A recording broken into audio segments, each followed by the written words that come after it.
The golden sands of the Arizan Desert stretched endlessly beneath the scorching sun.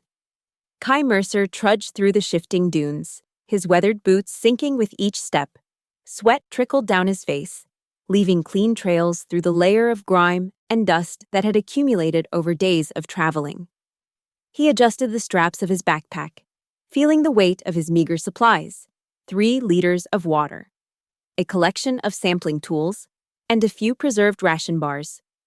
The world of the 22nd century was nothing like the flourishing civilization humanity had once known. Climate change had ravaged the planet, turning fertile lands into arid wastelands. Technological wars had finished what natural disasters had started. What remained was a fractured society of survivors, scattered across habitable pockets of Earth. Kai was a relic hunter, a nomad who scavenged the ruins of the old world for anything of value. In a time when technology was both revered and feared, those who could recover and repurpose the remnants of humanity's golden age were valued or hunted.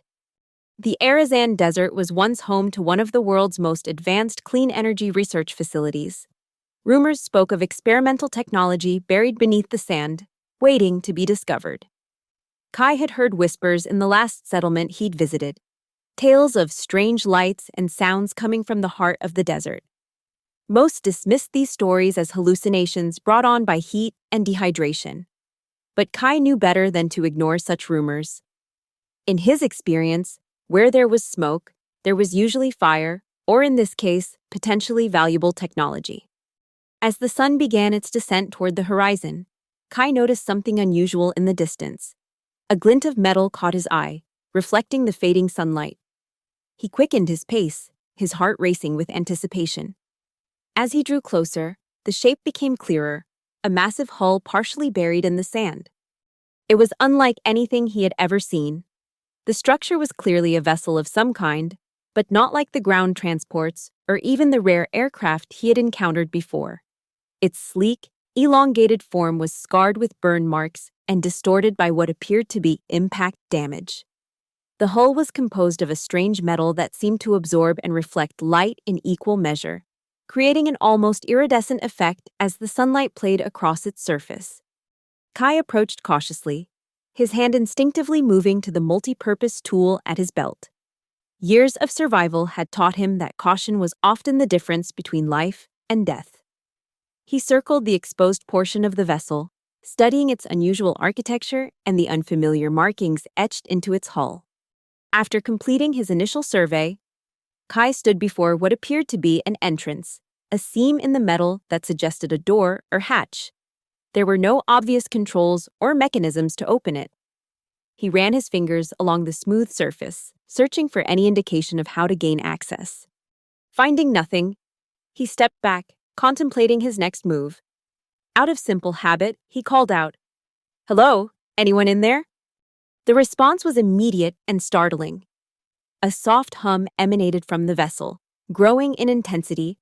Lights that had been invisible moments before began to glow along the hull's surface.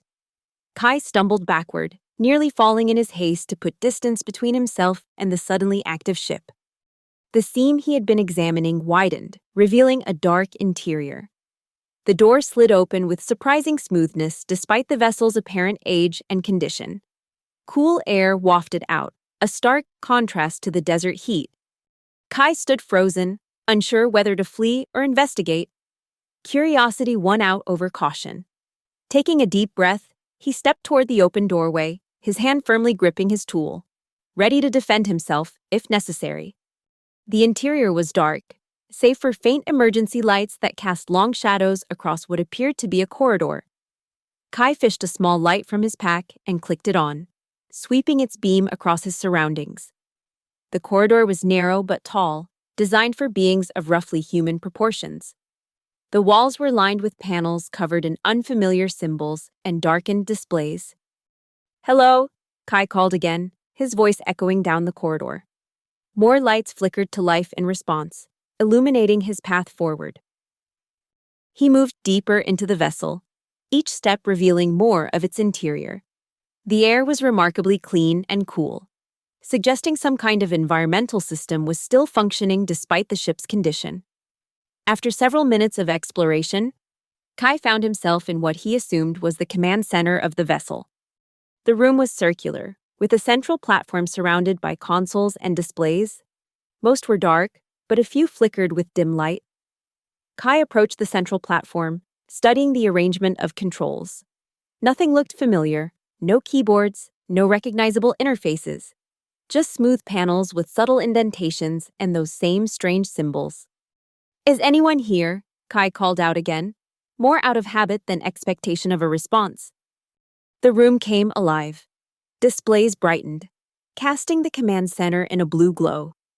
A soft chime sounded, followed by a series of tones that almost seemed like language. Kai spun around, searching for the source of the sounds. "Who's there? Show yourself." The tones changed, becoming more complex. Then, to Kai's astonishment, a voice spoke, stilted and mechanical, but unmistakably addressing him. Voice pattern recognized, processing. Processing, match found, 98% correlation with Commander Aaron Sol. Verification required. Kai blinked in confusion. "I'm not Aaron Sol. My name is Kai Mercer."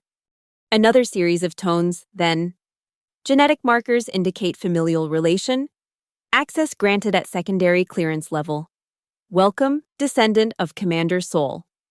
A holographic display flickered to life in the center of the platform, projecting an image of a star system Kai didn't recognize, with one planet highlighted. "I don't understand," Kai said, approaching the projection. "What is this place? What are you?" "This vessel is Exploration Ship Horizon, Stellar Federation Registry ES-117. I am the ship's Enhanced Operating Navigator, designation Eon 9. You may address me as Eon." Kai struggled to process this information. Stellar Federation? There's no such thing. Historical records indicate the dissolution of the Stellar Federation occurred approximately 1,742 standard years ago, following the Great Divergence. The implications were staggering.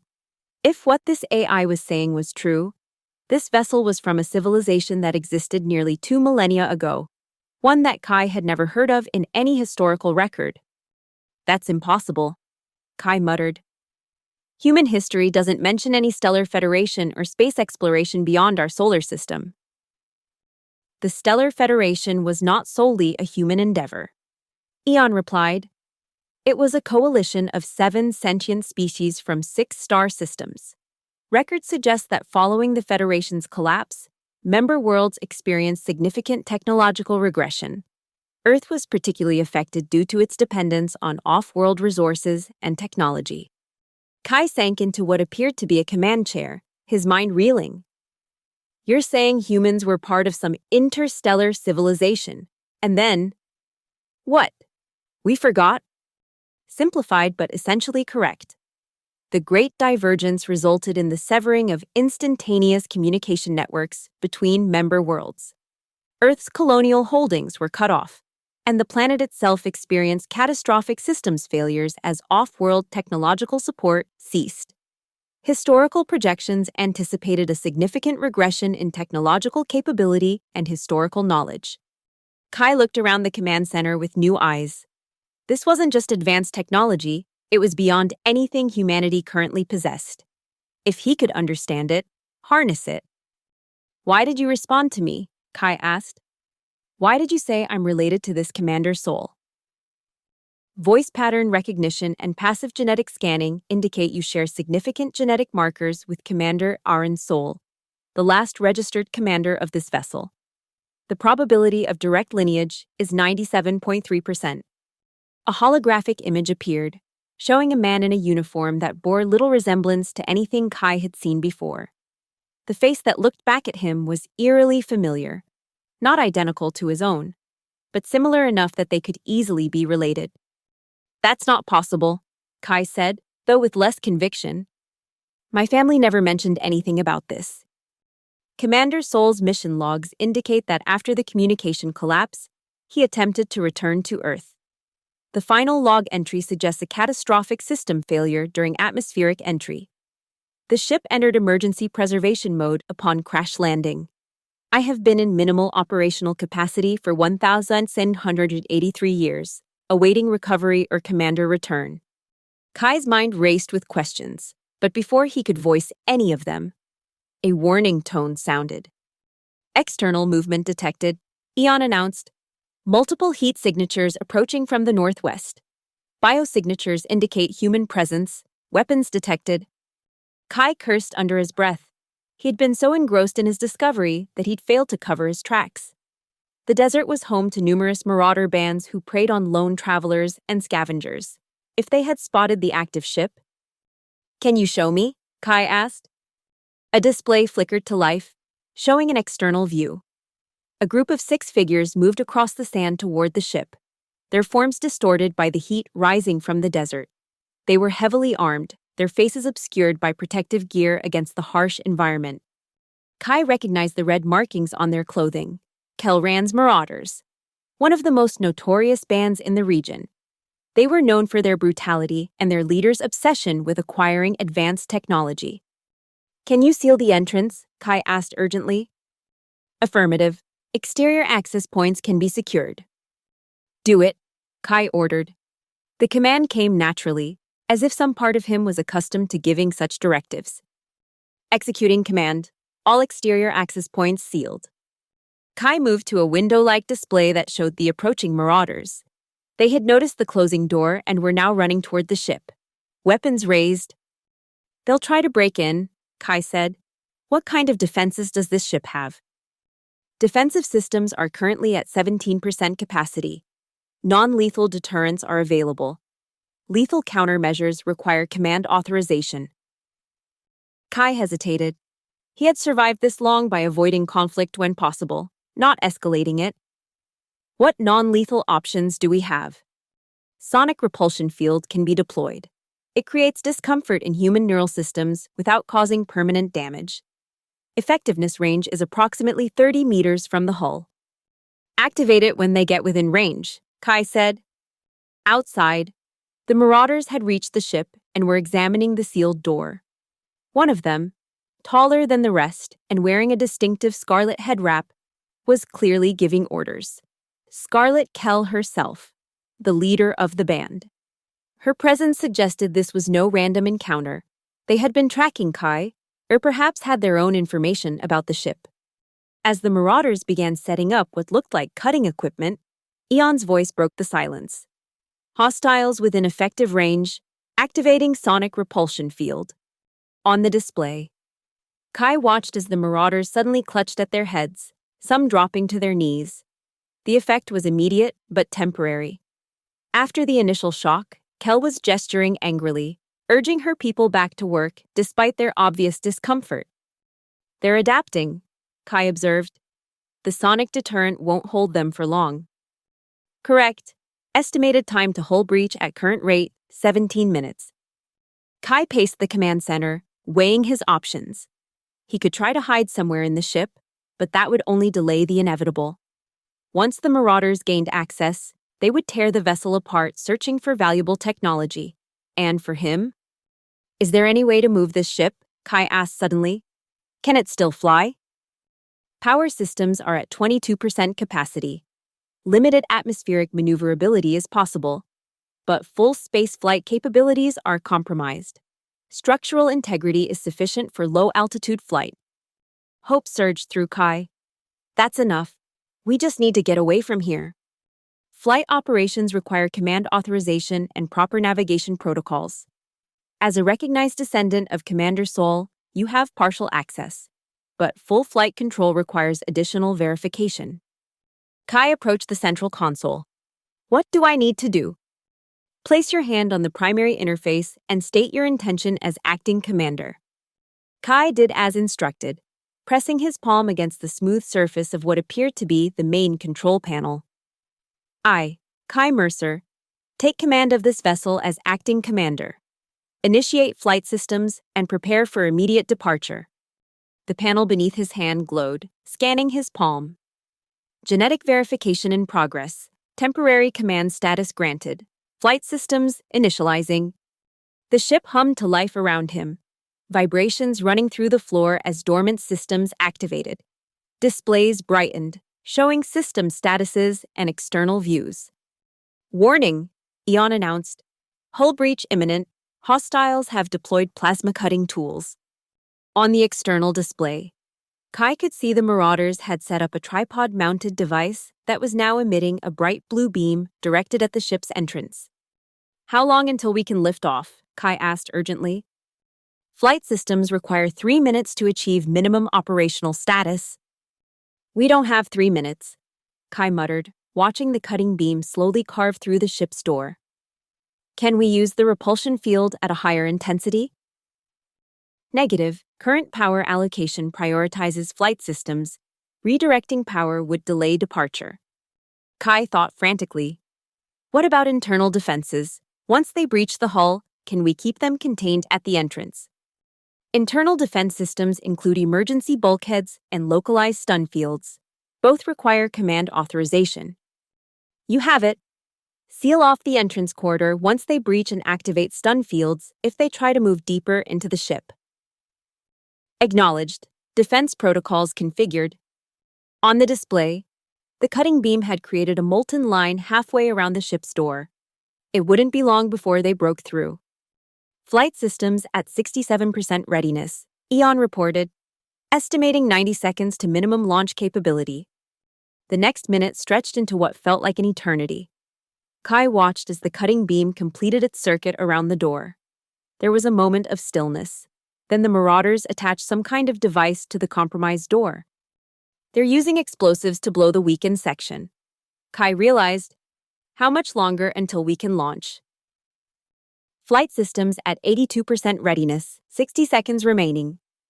The explosion rocked the ship, the sound of it reverberating through the corridors. On the display, Kai saw the Marauders rushing through the smoke and debris into the entrance corridor. Hull breach confirmed, Eon announced, activating emergency bulkheads and defense measures. Kai watched as heavy doors slammed shut, trapping the first 3 Marauders who had entered in the corridor. Flashes of light indicated the stun fields activating.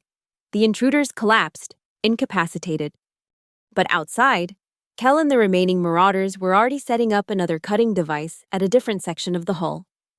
They're persistent, Kai muttered. How much longer? Flight systems ready for emergency launch. Warning. Departure under current conditions will cause significant stress to hull integrity. Recommend evacuation of hostiles before launch. Kai laughed bitterly.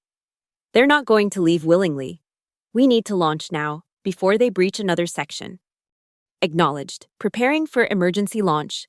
Please secure yourself in the command chair.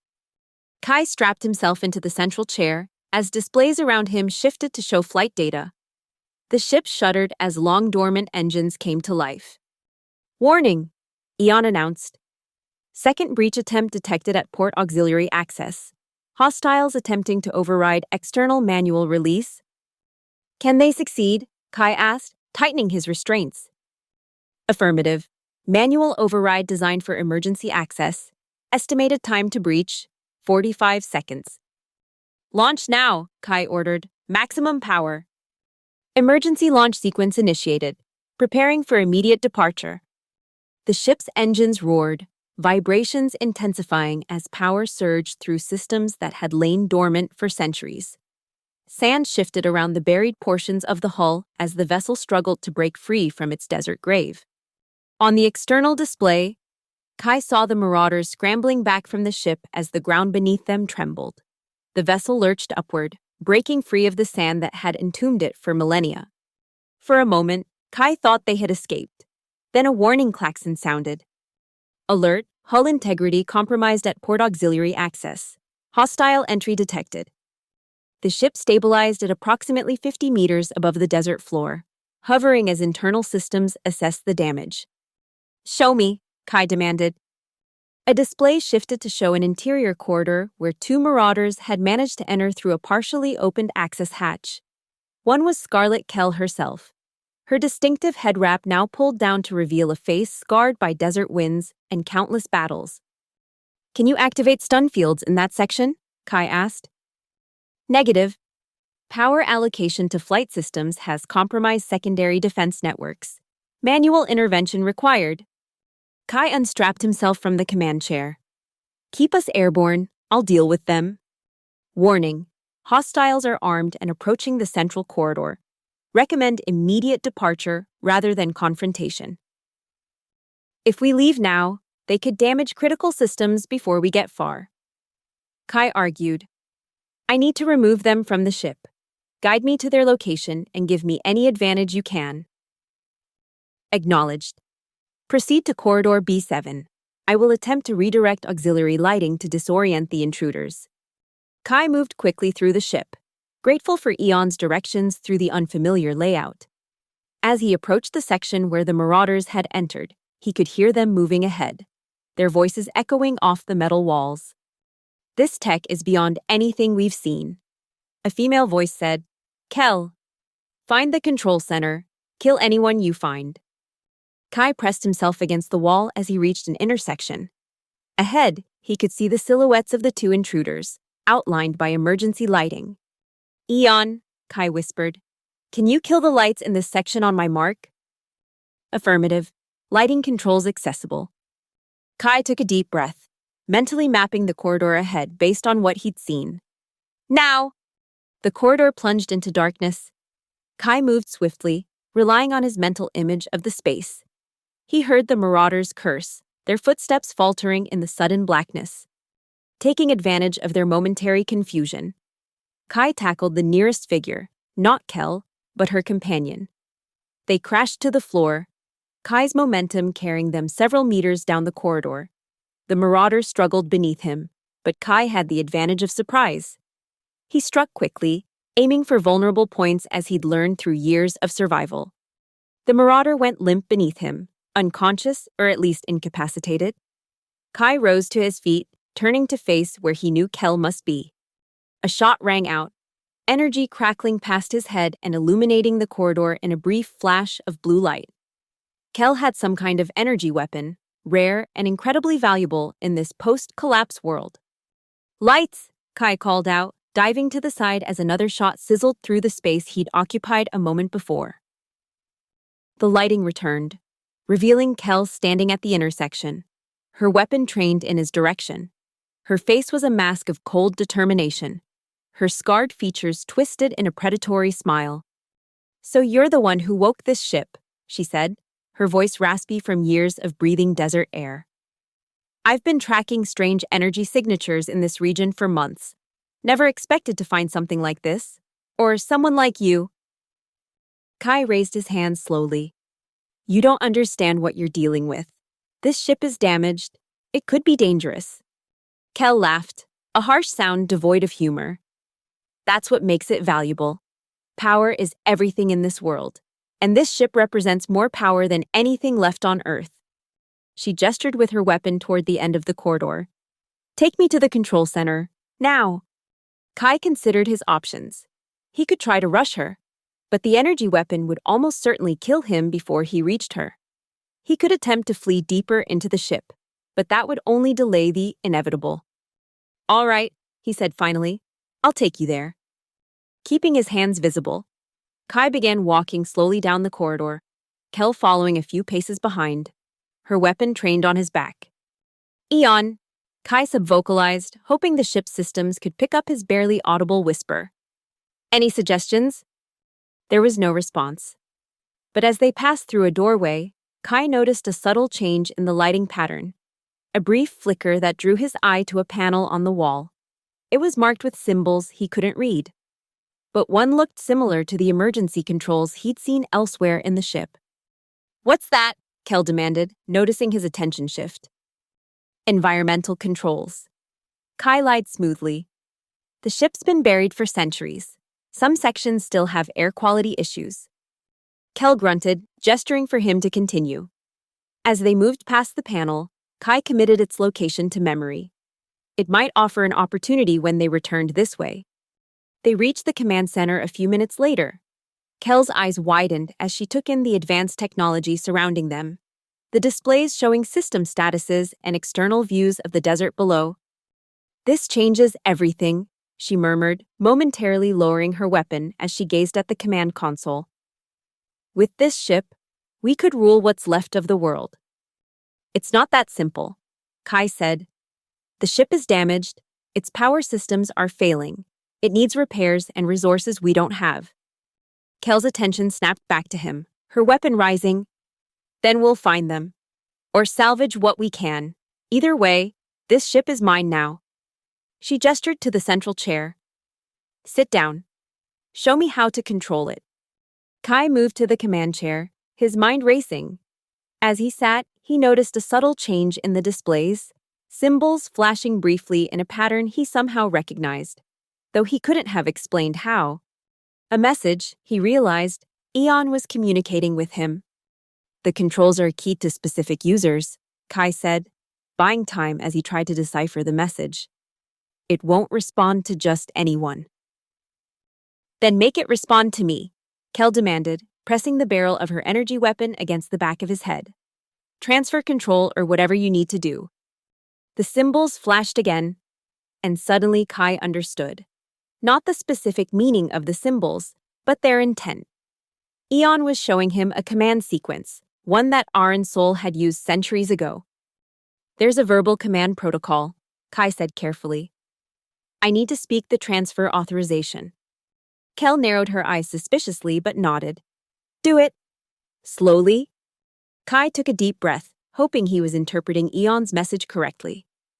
Protocol Alpha 7-3, Emergency Defense Authorization, Code Horizon Rising. For a moment, nothing happened. Then the command center erupted into action. Panels slid open in the walls and ceiling, revealing devices that hummed with energy. Before Kel could react, a pulse of blue light erupted from the devices, washing over the entire room. Kel screamed, her body convulsing as the energy wave passed through her. The weapon fell from her paralyzed fingers, clattering to the floor. She collapsed a moment later, her limbs twitching uncontrollably. Kai felt the energy pass through him as well. But instead of pain, he experienced only a mild tingling sensation, as if the system recognized him as friendly. Defense protocol successfully deployed, Eon announced. Intruder neutralized. Warning, emergency defense system activation has caused power fluctuation in critical systems. Hull integrity compromised in Section D14. Power reserves at 14% and declining. Kai rose from the command chair, approaching Kel's prone form cautiously. She was alive, but incapacitated, her eyes wide with shock and pain. You'll live, Kai told her. But you won't be taking this ship. He retrieved her weapon, examining the unfamiliar design before securing it to his own belt. Eon, what's our status? Can we still fly? Limited flight capability remains. However, power loss rate indicates approximately 43 minutes of operational time before critical systems failure. Recommend immediate search for sustainable power source. Kai ran a hand through his hair, considering their options. The Marauders' camp might have power cells we could adapt, but they'd be insufficient for a ship this size. Are there any compatible power sources in this region? Scanning. Historical database indicates a Stellar Federation outpost was located 213 kilometers northeast of current position. Facility designation, Arizan Research Station Alpha. Primary function, renewable energy research. Hope flared in Kai's chest. Is it still there, after all this time? Unknown. Last database update predates Great Divergence. Probability of facility remaining operational is low. However, probability of salvageable technology is moderate to high. It's our best option, Kai decided. Set course for the research station, maximum sustainable speed. Acknowledged, course plotted. Warning, remaining Marauders have regrouped below. They appear to be preparing projectile weapons. On the external display, Kai could see the remaining Marauders setting up what looked like a crude but potentially effective anti-aircraft system. Salvaged military technology from the old world.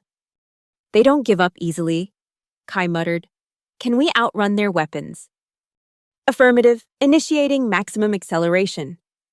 The ship lurched forward, rapidly gaining altitude and speed. Through the rear displays, Kai watched as energy bolts from the Marauder's weapon arced harmlessly below them, falling short of their rapidly retreating target. Once they were safely out of range, Kai allowed himself a moment of relief. He secured the unconscious Kel with restraints he found in a storage compartment, then did the same with the other marauder, who remained unconscious from their earlier encounter. With the immediate threat contained, Kai returned to the command center to address their next challenge. Eon, tell me about this research station. What might we find there? Arizan Research Station Alpha specialized in developing advanced energy systems derived from environmental sources. Projects included solar amplification, atmospheric energy extraction, and experimental quantum energy tapping. If any functional technology remains, it could potentially be adapted to power this vessel. And if we find nothing useful? Power reserves will be depleted within 4 hours, regardless of conservation efforts. Without a compatible power source, all systems, including life support, will fail. Kai nodded grimly. It was a desperate gamble, but they had no alternatives. As the ship sped toward what he hoped would be their salvation, he turned his attention to more immediate concerns. These marauders will need to be dealt with once we land. Is there a secure location where we can hold them? Affirmative. Cargo Bay 3 can be sealed and environmentally controlled. It would serve as an adequate detention area. Good. And what about communications? Is there any way to contact potential allies? Long-range communication systems are damaged beyond repair. Short-range communications remain functional, but limited to approximately 100 kilometers. Kai pondered this information. During his travels, he'd heard rumors of a settlement in this region led by former technicians and engineers, people who valued knowledge over power. If they existed, they might be willing to help in exchange for access to the ship's technological secrets. Once we reach the research station, scan for any signs of human settlements in range of our communications. Kai instructed. There might be people who could help us. Acknowledged. As the ship continued its journey, Kai felt a strange sense of familiarity growing within him. The command center, initially alien and intimidating, now seemed almost comfortable. The displays and controls that had been incomprehensible were beginning to make a kind of intuitive sense, as if some deeply buried part of him recognized them. Eon, you said I share genetic markers with Commander Sol. What exactly does that mean? How could I be related to someone who lived nearly 2,000 years ago? Commander Aaron Sol's genetic profile indicates he was born on Earth in the year 2103.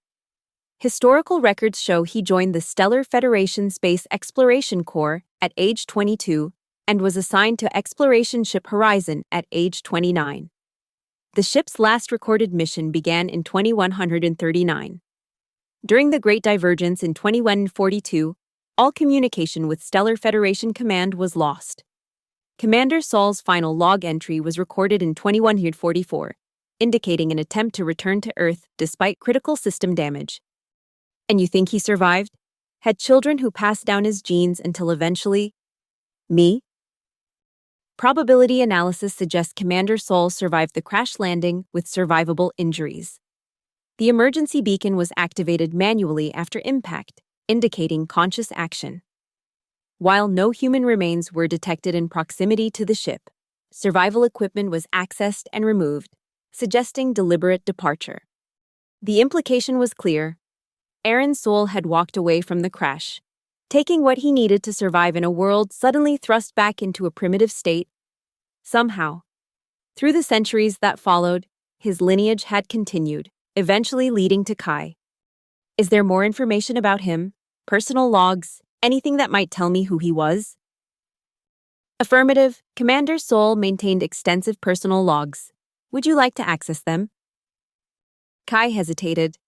It felt strange, almost invasive, to read the private thoughts of a man who might be his distant ancestor. But the connection between them, whatever it might be, could be important, especially if Kai hoped to fully command this ship. Yes, he decided. Show me his final entries. Maybe they'll tell us something useful. A display flickered to life, showing text alongside a small video image of the man Kai had seen earlier, Aaron Sol. His features solemn as he recorded what he believed might be his final message. Ship's log, Commander Aaron Sol, date unknown. Federation time synchronization lost. Approximately 2 years since the Great Divergence. The horizon is failing. Power systems critical. Navigation compromised. We've detected Earth, but approach will be dangerous. This may be my final entry. If anyone finds this record, know that we tried. The Federation was humanity's greatest achievement, an alliance that spanned the stars.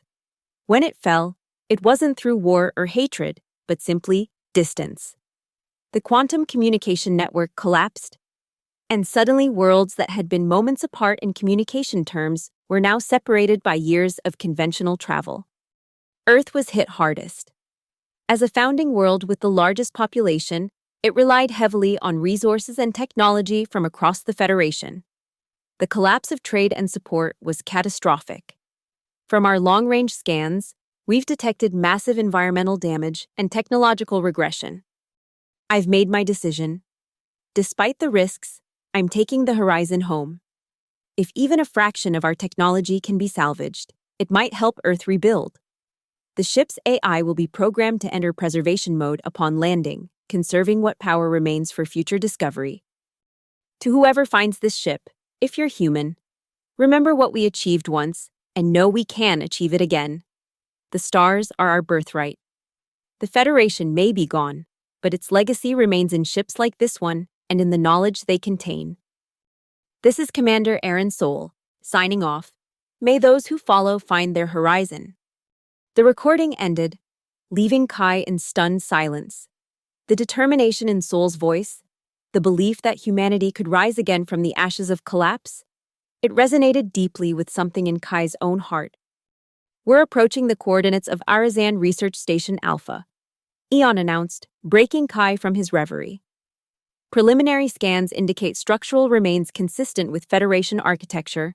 However, significant deterioration is evident.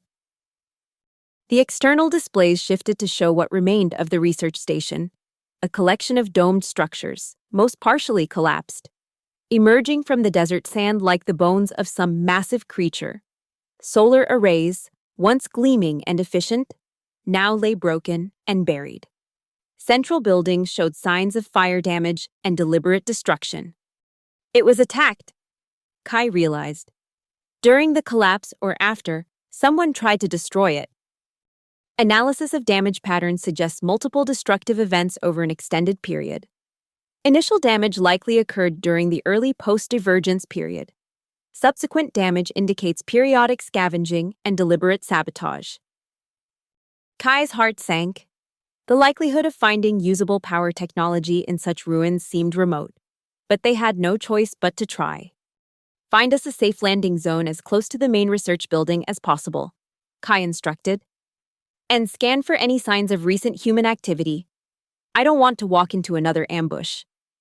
Acknowledged. No signs of recent human presence detected. Identifying optimal landing zone. The ship descended slowly, hovering over a relatively clear area adjacent to what appeared to be the main research facility. Sand swirled beneath them as the engines disturbed the desert surface for the first time in centuries. Warning, Eon announced as they touched down. Power reserves at 11% and declining. Estimated operational time reduced to 3 hours, 17 minutes. Understood, Kai replied grimly. Secure our guests in the cargo bay as discussed. I need to gather equipment for exploration. Acknowledged. Kai found what appeared to be an equipment storage room, where he discovered survival gear and tools that, while ancient by his reckoning, were remarkably well preserved.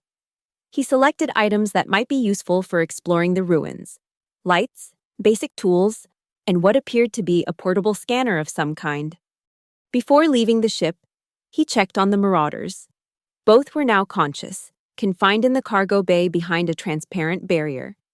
Kel glared at him with undisguised hatred, while her companion sat in sullen silence. I'll deal with you when I return, Kai told them. If I don't return, well, you won't last long either way. He exited the ship through the main airlock, stepping onto the desert sand. The sun was beginning to set, casting long shadows across the ruins of the research station. The air was cooler now, a blessing after the day's heat. Eon, can you guide me? Where should I look first? Scanning building layouts from historical records. The primary power research lab was located in the central dome structure. If salvageable technology exists, that is the most probable location. Kai moved cautiously toward the indicated building, alert for any signs of danger. The ruins were eerily silent, with only the occasional whisper of wind disturbing the sand that had reclaimed much of the complex. The entrance to the central dome was partially blocked by collapsed support beams, forcing Kai to climb and squeeze his way through narrow openings. Inside, the devastation was extensive. Equipment lay scattered and broken, much of it unrecognizable after centuries of exposure to the elements that had found their way in through the damaged structure. "This doesn't look promising," Kai muttered, sweeping his light across the ruins. Detecting faint energy signatures approximately 23 meters ahead, Eon's voice came through a communication device Kai had brought from the ship. Beyond the collapsed section, Kai picked his way through the debris, following Eon's directions. As he approached the indicated area, he noticed something unusual. A section of wall that appeared more intact than its surroundings, with what looked like a sealed door set into it. "Is this it?" Kai asked, examining the door. Unlike the rest of the ruins, it showed minimal damage, as if it had been designed to withstand far more than the collapse of the building around it. Affirmative. Historical records indicate a secure research vault beyond that entrance. It would have contained the facility's most valuable prototypes and research data. How do I open it? There's no obvious mechanism. The vault would have had multiple security measures. Given your genetic relation to Commander Sewell, biometric authentication might be possible if the systems remain functional. Kai approached the door, searching for anything that might be a scanner or recognition device. Near what appeared to be the seam of the door, he found a small panel partially obscured by dust. Wiping it clean, he revealed a smooth surface similar to the command controls on the ship. "Here goes nothing," he murmured, pressing his palm against the panel. For a moment, nothing happened. Then, a faint hum emanated from the door, and the panel beneath his hand glowed with a soft blue light. There was a series of mechanical clicks, and slowly, with the grinding protest of long-disused mechanisms, the door began to slide open. Beyond lay darkness, but as Kai approached, lights flickered to life, revealing a chamber that seemed untouched by the destruction that had claimed the rest of the facility. Equipment lined the walls, and at the center stood what appeared to be a large cylindrical device connected to smaller components. "What am I looking at, Eon?" Kai asked, awed by the pristine condition of the room. Visual analysis suggests a quantum energy extraction prototype. This technology was theoretical in the late Federation period. It was designed to tap into ambient quantum fluctuations to generate sustainable power without conventional fuel sources. Kai approached the device cautiously. "Is it still functional? Could we use it to power the ship?" "Unknown. The technology is highly advanced and potentially unstable if damaged. Detailed scanning is required to assess viability." Kai set up the portable scanner he'd brought, directing it at the device as Eon had instructed him. As data began to flow, he explored the rest of the vault, discovering additional equipment and sealed containers. "Scanning complete," Eon announced after several minutes. Analysis indicates the core components of the quantum extraction device remain intact and potentially operational. However, activation would require specialized knowledge and may pose significant risks. What kind of risks? Uncontrolled quantum energy release could result in localized space-time distortion, potentially causing catastrophic damage to surrounding matter. Kai winced. So it could either save us or vaporize us. Wonderful. Probability of successful activation is estimated at 67.3%, given available data and your partial access to Commander Saul's genetic authentication. "Those aren't terrible odds," Kai mused. "Better than our alternatives, at least." As he considered their options, a new alert came from Eon. "Communication signal detected. Origin approximately 78 kilometers southwest. Signal pattern indicates deliberate transmission rather than ambient interference." "Can you decode it?" Partial decoding possible. Signal appears to be a repeating distress call or beacon. Text component includes the phrase, survivors seeking knowledge, in an antiquated encryption format consistent with late Federation civilian protocols. Kai's pulse quickened. The settlement I heard rumors about, it could be them. Can we respond? Affirmative. Short-range communication systems remain functional. Send a response. Identify us as explorers seeking knowledge. Ask if they have technical expertise, particularly regarding Federation technology. Transmitting message. While waiting for a response, Kai continued examining the quantum device, trying to understand how it might be transported or adapted for their needs. Its central component was smaller than he had initially thought, about the size of a small barrel, with the surrounding equipment appearing to be monitoring and control systems, rather than essential parts of the mechanism itself. Response received, Eon announced. Decoded message indicates surprise at contact. They are requesting visual communication. Can we do that? Affirmative. Portable communication device has visual capability. The device Kai had brought flickered, its surface transforming into a display showing a woman's face. She appeared to be in her 50s, with silver-streaked dark hair and eyes that reflected both caution and keen intelligence. This is Lara Voss, head of New Haven Research Division, she said, her voice clear despite the distance. Your transmission was unexpected. We haven't detected functioning Federation protocols in over a decade. Kai took a breath before responding. My name is Kai Mercer. I've discovered an exploration vessel, the Horizon, that was stranded here centuries ago.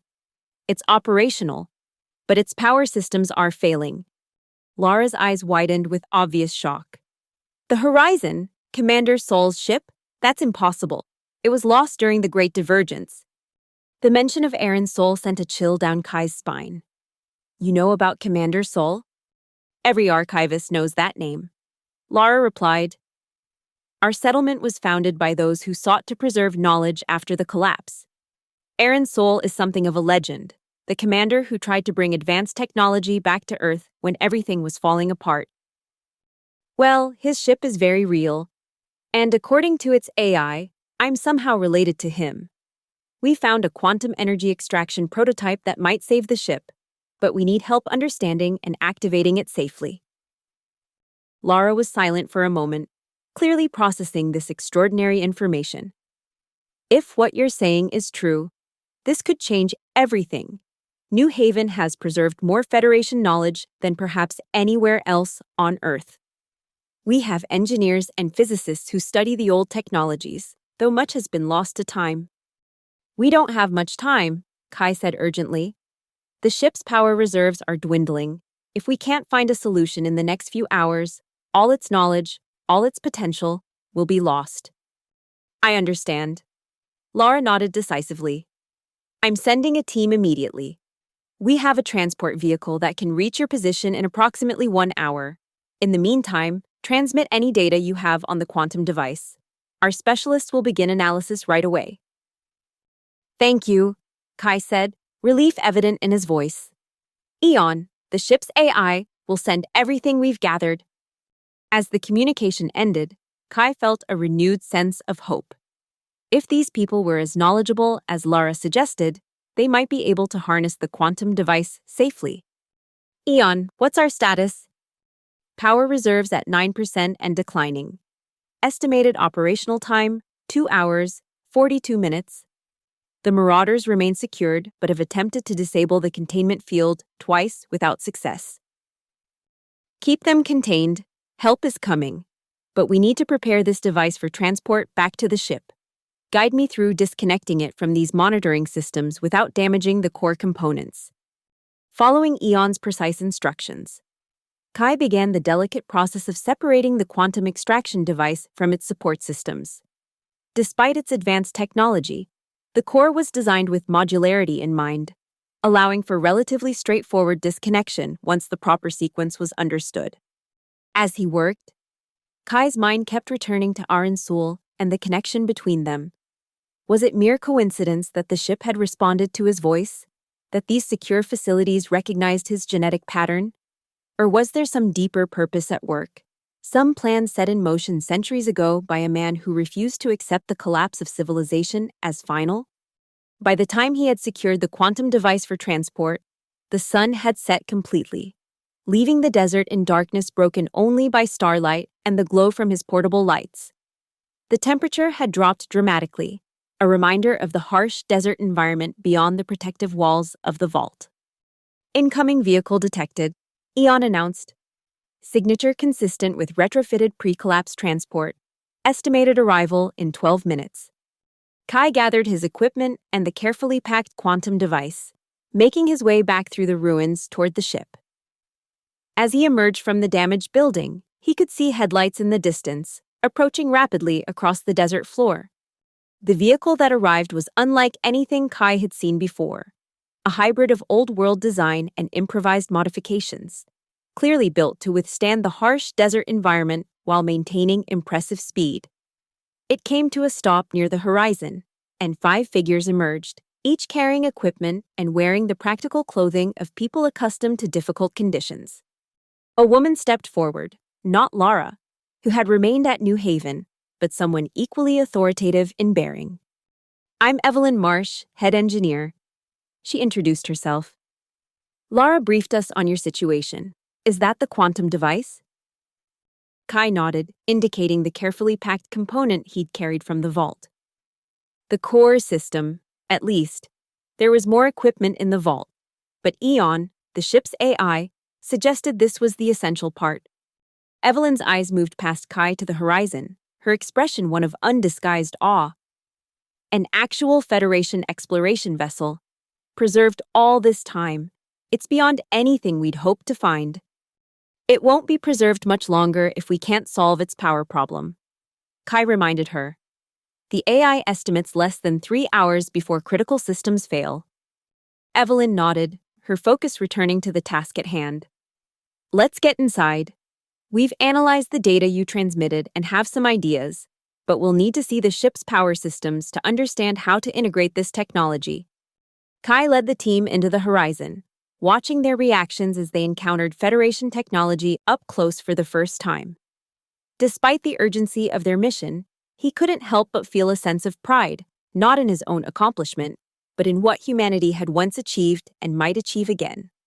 In the command center, Evelyn and her team immediately began working with Eon, their expertise complementing the AI's knowledge in ways Kai couldn't have anticipated. They spoke a technical language that was largely beyond him, discussing quantum resonance patterns and energy conversion protocols with the easy familiarity of those who had devoted their lives to understanding such concepts. "The integration is theoretically possible," Evelyn said after nearly an hour of analysis and preparation. The quantum device was designed to be adaptable, a prototype meant for testing in various applications. But there's a significant risk factor. The initial power surge could overload the ship's damaged systems if not properly buffered. "What do you need?" Kai asked. "Time we don't have," Evelyn admitted. "Ideally, we'd test this in stages over several days. Since that's not an option, we need to create a temporary buffer system that can absorb and regulate the initial energy output until the ship's systems adapt." One of her team spoke up, a younger man with the intense focus of a born problem solver. "What about the auxiliary power cells from our transport? They're designed to handle energy spikes from our solar collectors. If we wire them in parallel and create a staged release mechanism..." Evelyn considered this, then nodded. "It could work. Eon, can you analyze our vehicle's power systems and determine compatibility?" "Analysis in progress," Eon replied. "Preliminary assessment indicates potential compatibility with modifications. However, the buffer would be temporary, lasting approximately 17.4 hours before requiring more permanent integration. That's enough time to develop a better solution once the immediate crisis is averted." Evelyn decided, let's do it. The next hour was a flurry of activity as the team harvested power cells from their vehicle and integrated them into a makeshift buffer system. Kai assisted where he could.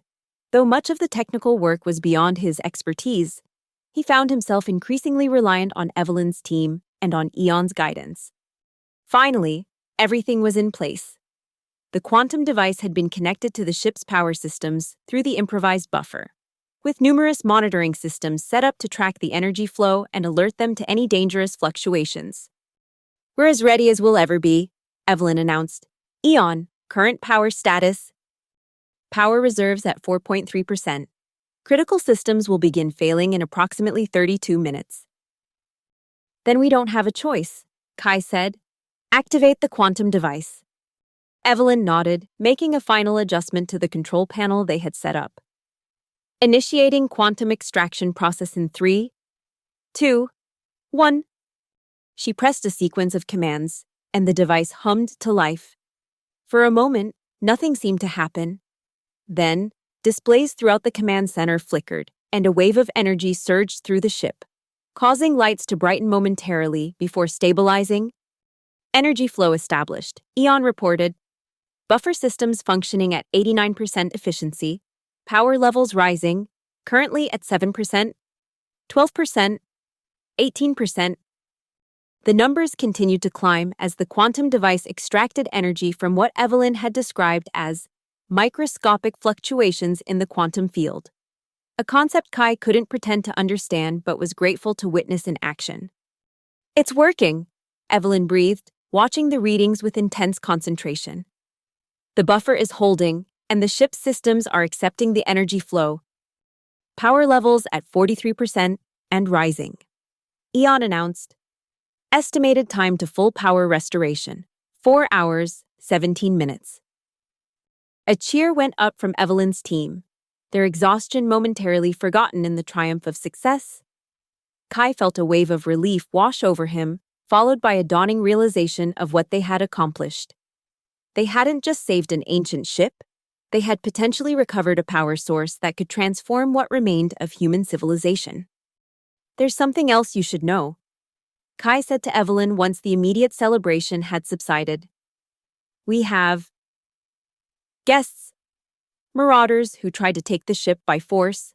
They're contained in a cargo bay, but we'll need to decide what to do with them." Evelyn's expression hardened. "Kelrin's people. We've had run-ins with them before. They've raided our outposts, stolen technology they don't understand and usually destroy." Kai nodded. "Their leader, Scarlet Kell, is one of them. She seems to believe the ship could give her group dominance over the entire region. And she's not wrong," Evelyn said soberly. "In the wrong hands, this technology could be devastating. New Haven has always believed knowledge should be shared for the benefit of all, not hoarded for power." "I agree," Kai said, surprising himself with the conviction in his voice. "This ship, everything it represents, it's too important to be used as a weapon or a tool for domination." Evelyn studied him thoughtfully. "Lara was right about you. She said if you were truly related to Aaron's soul, you'd understand the responsibility that comes with this discovery." "I'm still not sure I believe that connection," Kai admitted. "It seems too convenient. Too much like destiny, which I've never put much stock in. Whether you believe it or not, here you are, the person who woke this ship after nearly 2 millennia. At exactly the time when people with the knowledge to help were within reach. Call it destiny or coincidence, but the opportunity it presents is real." Their conversation was interrupted by Eon's voice. "Power levels at 57%. All critical systems now stable.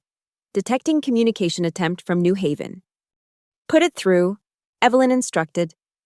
Lara's face appeared on a display, her expression both excited and solemn. "Evelyn, the quantum integration was successful?" "Beyond our expectations," Evelyn confirmed. "The ship's power is being restored, and the technology appears more stable than we anticipated." "Good, because we've detected multiple vehicles approaching your position from the southwest. Kelrin's people, almost certainly. They must have tracked our transport." Kai felt a cold knot form in his stomach. "How many?" "At least 3 vehicles, heavily armed from what our scouts report. They'll reach you within the hour." Evelyn exchanged a glance with Kai. "The ship can fly, right? Why not just leave?" "Not yet," one of her team members interjected. "The buffer system needs time to stabilize. If we attempt significant power draws like flight now, we risk catastrophic feedback in the quantum device. How long? Kai asked. 3 hours minimum before I'd risk flight systems. We don't have 3 hours, Kai said grimly. Eon, what defensive capabilities do we have with current power levels? Non-lethal deterrents are fully operational. Limited defensive shield capability available. Lethal countermeasures require command authorization and additional power allocation. Kai considered their options. The non-lethal sonic deterrent had only temporarily slowed the Marauders earlier. With their larger numbers and probable knowledge of what they were facing, it would be even less effective this time. What about our guests? Kai asked. Could we use them as a bargaining chip? Kelrin doesn't negotiate for his people, Evelyn said flatly. He considers them expendable, even Kel. Then we fight. Kai decided. Eon, I authorize lethal countermeasures if necessary to defend this vessel and its occupants. Prioritize power to defensive systems. Acknowledged. Defense systems prioritized. Warning. This will extend time required for complete power restoration. It doesn't matter if we don't survive the next hour, Kai pointed out. Evelyn, your team has weapons. She nodded. Standard issue for desert travel. Nothing that would stop a determined assault on the ship, though. We'll combine our resources, your people's knowledge of the Marauders' tactics, and our technological advantage. We might just have a chance. As they prepared for the coming attack, positioning Evelyn's team at strategic points throughout the ship and configuring the defensive systems for maximum effectiveness, Kai found himself drawn to the command chair. Sitting there, he felt a strange sense of rightness, as if the events of his life had been leading him to this moment. Eon, he said quietly, show me Aaron Sol's final message again. The recording played on a small display near the command console. Sol's features solemn yet determined as he spoke of hope and humanity's potential. Watching it now, Kai was struck by the similarities between them, not just physical traits, but something in the way Sol carried himself, the conviction in his voice. To whoever finds this ship, if you're human, remember what we achieved once and know we can achieve it again. The stars are our birthright. The Federation may be gone, but its legacy remains in ships like this one and in the knowledge they contain. The message ended, but this time, instead of uncertainty, Kai felt resolve. Whatever connection he might share with Aaron Sol, whatever twist of fate had brought him to this ship, he now had a purpose that transcended mere survival. The knowledge contained within the horizon could help rebuild what had been lost, not to create a new empire or dominate others, but to elevate all of humanity from the ashes of collapse. Incoming vehicles detected, Eon announced. Estimated arrival in 12 minutes. Everyone to positions. Kai ordered through the ship's communication system. Remember, our priority is defending the ship until the power systems stabilize enough for departure. Use the structure for cover and let the ship's defenses do most of the work. As the Marauders' vehicles came into view, speeding across the desert toward them, Kai made a final decision. He moved to the cargo bay where Kel and her companion were contained. Your people are coming, he told them through the communication system. But they won't be taking this ship. You have a choice. Stay here as prisoners, or I can release you outside before the fighting starts. Kel glared at him, her hatred undiminished. You think you've won something? Kelrin will tear this ship apart piece by piece, and then he'll do the same to you. That's not an answer to my offer. She laughed bitterly. Release us. I want to see this with my own eyes. Kai studied her for a moment, then nodded. Eon, prepare to open the external cargo door. Once they're outside, seal it immediately. Acknowledged. As the cargo bay door lowered, creating a ramp to the desert floor, Kel and her companion exited without looking back. The door closed behind them, and external cameras showed them running toward the approaching vehicles. They'll tell Kelrin exactly what they know about our defenses. Evelyn warned over the communication system. I'm counting on it, Kai replied. Let's see if it makes him cautious or reckless. The answer came soon enough. The Marauder's vehicle stopped just beyond the range of the ship's sonic deterrent, and figures emerged, at least 20 heavily armed fighters, led by a massive man whose face was obscured by a respirator mask, but whose bearing left no doubt of his identity. Kelran! Kel approached him, gesturing animatedly toward the ship. Whatever she was saying caused Kelran to study the vessel more carefully, his posture suggesting calculation rather than immediate aggression. "They're assessing," Kai observed. "Good. The longer they hesitate, the more time our power systems have to stabilize." After what seemed like an eternity but was likely only minutes, the Marauders began to move. Rather than a frontal assault, they spread out, clearly intending to surround the ship and attack from multiple angles simultaneously. "Predictable," Evelyn commented. "It's their standard tactic against large targets. They'll try to find a weak point." "Eon, activate sonic deterrent at 50% power when they reach the effective range," Kai ordered. "We want to slow them down, make them uncomfortable, but not reveal our full capabilities yet." Acknowledged. The Marauders continued their approach until they reached the invisible boundary of the sonic deterrence range. When it activated, even at reduced power, their advance faltered. Several dropped to their knees, clutching their heads, while others retreated a few steps before forcing themselves to continue. "They're prepared this time," Kai noted. "Some kind of protection against the sonic effect." "Increase to maximum power," Evelyn suggested. "Not yet. Let's see what else they try first." The answer came in the form of projectile weapons, crude but effective launchers that sent explosive charges arcing toward the ship. Before they could impact, however, a shimmering field appeared around the vessel, intercepting and neutralizing the projectiles in mid-air. Defensive shield functioning at 72% efficiency. Eon reported, "No damage sustained. Warning, shield power consumption higher than anticipated, diverting additional resources from non-essential systems." The Marauders paused, clearly surprised by the shield technology. Kelran gestured angrily, urging his people forward despite the setback. They began to advance again, this time with larger weapons being brought forward from their vehicles. "Those look like salvaged military pulse cannons," Evelyn said with concern. "They could potentially breach the shields if they concentrate fire." "Eon, increase sonic deterrent to maximum power," Kai ordered. "And prepare to deploy perimeter defense drones if the shields are compromised." Acknowledged. Sonic deterrent at maximum. Defense drones ready for deployment. The increased sonic attack had a dramatic effect. Nearly half the Marauders collapsed immediately, their protective measures insufficient against the full power of the ship's technology. Even Kelran staggered, though he remained upright through what must have been sheer force of will. But the others continued their advance, dragging the pulse cannons into position. The first blast struck the ship's shields, causing them to flare brightly at the points of impact. Shield integrity at 63%. Eon reported, "Continued concentrated fire will result in breach within approximately 7 minutes." "Deploy the drones," Kai commanded.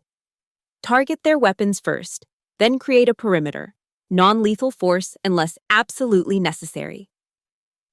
From concealed compartments in the ship's hull, small flying devices emerged, each about the size of a human hand but moving with incredible speed and precision. They swarmed toward the Marauders, focusing first on the pulse cannons. Precision energy beams disabled the weapons, rendering them useless in seconds. The Marauders scattered, firing conventional weapons at the drones with little effect. The small devices were too fast, too maneuverable to be hit by unguided projectiles. They formed a defensive perimeter around the ship, their presence forcing the attackers to keep their distance. "This is our chance," Kai said. "Evelyn, how much longer until we can safely lift off?" She checked the monitoring systems for the quantum device. "The buffer is stabilizing faster than expected, maybe 30 minutes instead of 3 hours, but it's still a risk." "A calculated one," Kai decided. "Eon, begin pre-launch procedures. Prepare for departure in 30 minutes." Acknowledged. Pre-launch protocols initiated. On the external displays, Kai could see Kelran rallying his forces for another assault. Despite their technological disadvantage, the Marauders' numbers and determination made them a serious threat. If they managed to breach the ship's defenses before launch, "We need a distraction," Kai said. "Something to keep them occupied for the next half hour." Evelyn considered this, then offered a suggestion. "The quantum device generates a distinctive energy signature. We could create a decoy, a small power cell programmed to emit a similar signal. If we eject it from the ship toward the ruins, they'd think we're trying to move the technology to another location." Kai finished, seeing the potential. "Eon, can we modify a power cell as Evelyn suggests?" "Affirmative. Modification possible with available components. Estimated completion time, 4 minutes." "Do it." While Eon guided one of Evelyn's team through the process of creating the decoy, Kai monitored the Marauders' movements. They had regrouped beyond the range of the sonic deterrent and appeared to be preparing some new approach, possibly with better protection against the ship's defenses. Once the decoy was ready, Kai gave the order. "Eject it toward the research station ruins. Make it look like we're trying to be subtle about it." A small port opened in the ship's hull, and the modified power cell was launched with just enough force to carry it a significant distance toward the ruined buildings. Its trajectory was low and fast, the kind of deployment someone might use if they were trying to avoid detection. Kelran noticed immediately. He gestured sharply, and half his forces broke off, racing toward the apparent trajectory of the power cell. The rest remained focused on the ship, but their reduced numbers made them less of an immediate threat. "It worked," Evelyn said with satisfaction. "Now we just need to hold out until launch." The remaining minutes passed with agonizing slowness. The Marauders who had pursued the decoy realized their error and were returning, their anger evident in their aggressive approach. Those who had remained continued to probe the ship's defenses, searching for vulnerabilities. "Power systems stabilizing," Eon reported. "Flight capability at 89% and rising. Launch possible in 7 minutes." "Everyone secure yourselves for departure," Kai ordered through the ship's communication system. This might be rough. As the final preparations for launch were completed, the Marauders made one last, desperate assault. Having gathered additional weapons from their vehicles, they launched a coordinated attack on the ship's shields, concentrating their fire on a single point. "Shield breach imminent at Section F7, Eon warned, redirecting power to compensate." "No," Kai countermanded. "Don't divert additional power. We need everything we have for launch. Deploy lethal countermeasures if they breach the hull, but otherwise hold steady." Acknowledged. The shields flickered dangerously as the concentrated fire continued, but they held, barely. And then, finally, Eon announced what they had been waiting for. Launch capability achieved, awaiting command. "Take us up," Kai ordered. "Maximum safe acceleration." The ship's engines roared to life with far more power than during their earlier flight. The horizon rose swiftly, sand swirling beneath it as it climbed into the night sky. The Marauders' weapons continued to fire, but the increasing distance quickly rendered them ineffective. Within moments, they were high above the desert, the lights of the Marauders' vehicles shrinking to tiny points below them. Kai allowed himself a moment of relief before turning his attention to their next challenge. "Where do we go from here?" he asked, looking at Evelyn. "New Haven would welcome you," she said. "Our community has preserved knowledge for generations, waiting for an opportunity like this. Together, we could begin to rebuild what was lost." Kai nodded, considering the path before them. The horizon represented not just technological advancement, but a connection to humanity's greater legacy. A reminder of what they had once achieved and might achieve again. "Set course for New Haven," he instructed Eon, "and prepare a complete database transfer of all historical and technical information. It's time to share what this ship has preserved." As the horizon sped toward what Kai hoped would be a new beginning, he found himself drawn once more to the small display where Aaron Sol's final message had played.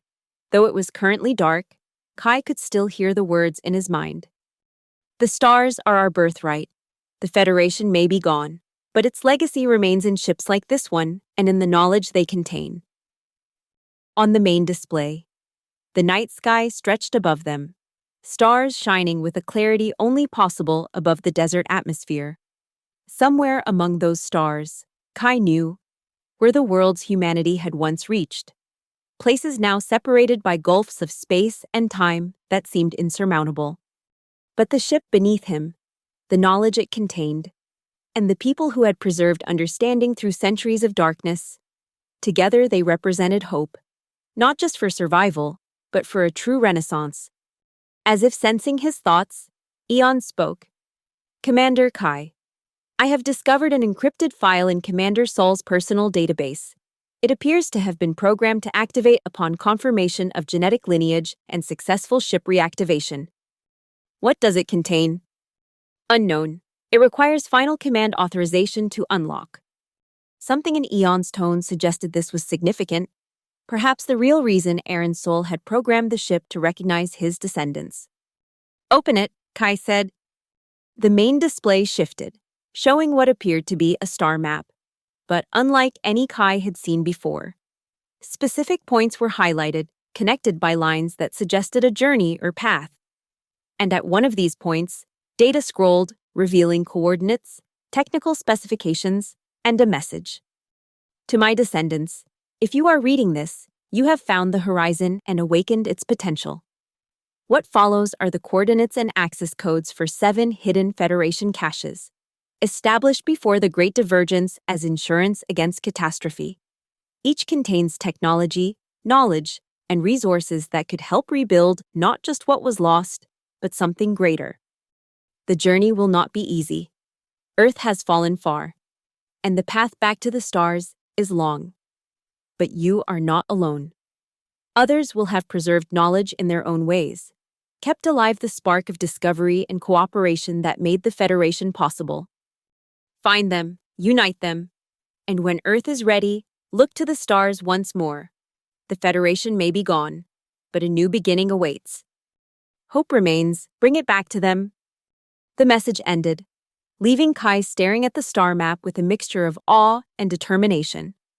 The task ahead was enormous, perhaps spanning generations. But for the first time since he could remember, the future held more than just survival. It held purpose. Eon, he said finally, save this data and prepare to share it with New Haven's leaders. And set our course for the nearest cache location after we've secured the ship and its knowledge. Acknowledged, Commander. Course plotted for New Haven, with subsequent navigation to Federation Cache Designation Alpha. As the horizon continued its flight through the night, Kai looked out at the stars once more. Somewhere among them, the legacy of a greater humanity waited, not just technology and knowledge, but the dream of a civilization that had reached beyond its cradle world and united across the gulf of space. A voice that might have been Aaron Sol's, or perhaps just his own, whispered in his mind, "The horizon is not a boundary, but a challenge. Look beyond it and find your true destination." Kai smiled. For the first time in his life, he was doing exactly that.